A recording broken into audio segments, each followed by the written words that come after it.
সেই জন্য তাদেরকে নিয়ে যে শিক্ষা পড়াশোনা, এটাকে সাধারণত ছেলে মেয়েরা একটা ভয় ভীতি, একটা একঘেয়েমি বিষয় বলে মনে করে।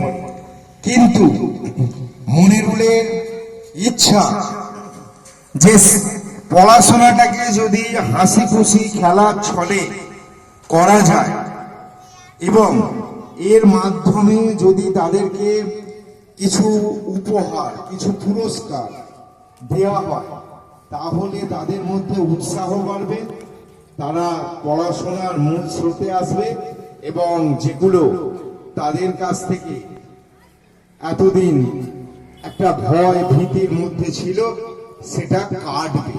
তাহলে কি হবে, তারা পড়াশোনা করবে, ইংরাজি থেকে যে একটা দূরত্ব ছিল সেটা কাটবে এবং আঁকা মাধ্যমে তাদের কৃষ্টি সংস্কৃতি শিল্পের বৈশিষ্ট্যটা ফুটে উঠবে।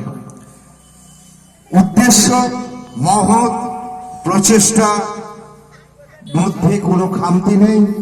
তাই আমি চাইব আজকে সবুজ সংঘ ক্লাবে যে সমস্ত সদস্যরা আছেন, সম্পাদকরা আছেন, তারা এই মনিরুলের মতো ছেলেদের, স্যারেদের কাজকর্মকে উৎসাহ দিয়ে একটা জায়গায় পৌঁছে দেবে। তাহলে সর্বত আমাদের এলাকার ছেলে মেয়েদের সুন্দর পরিবেশে তাদের তৈরি করতে পারবে।